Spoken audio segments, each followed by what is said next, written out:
day everyone.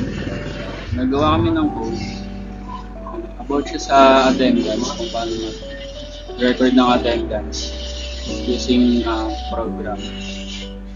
So ako nga pala si Sean Vincent and George. Ako naman si Oliver Altarico. Ako naman si John Paul Menendez. Ako naman si Enrico Sara.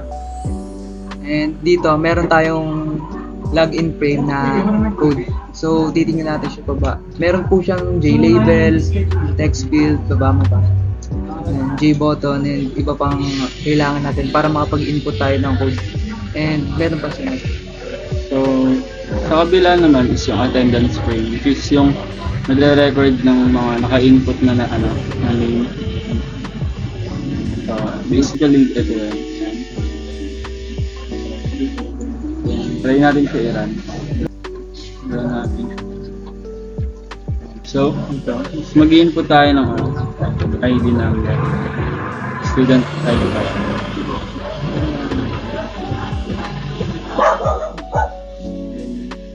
Yung name.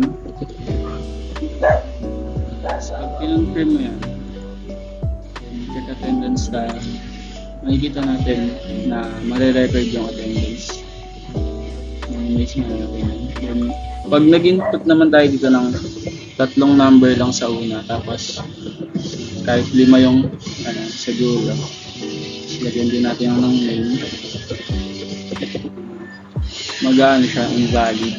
So required na 4 yung unang number. So pag nilagyan natin yan ng isa, is confirm, nare-record ulit yun.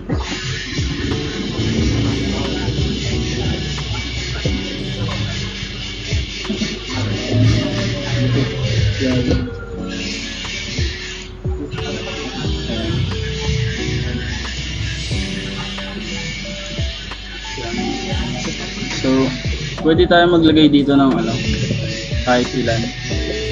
Basta kung ilan yung capacity ng student na mag-attendance.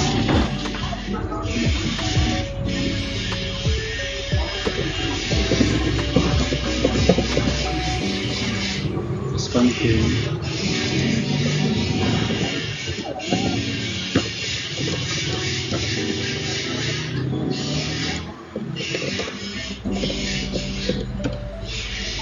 Double lang. Ayan.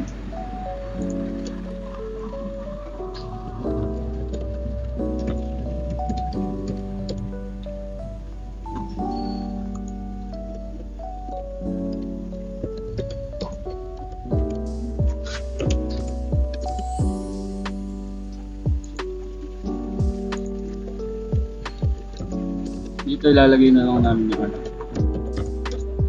name ng bawat member.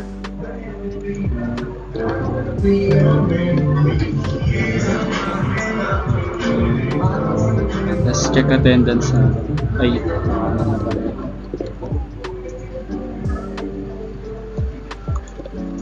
So yun, makikita natin dito na nilagay yung mga input na pangalan and student ID. Dito, nire-represent nito yung first come first serve kasi makikita natin na kahit hindi siya alphabetical, kung sino yung unang nilagay, yun yung unang lalabas. Kaya kahit anong ilagay nyo dito, basta kung sinong unang nilagay, yun ang unang magiging number 1 na attendance. Kaya dyan na namin, first come first serve na program. so yun lang. Thank you. Thank you for watching. I hope you learned something.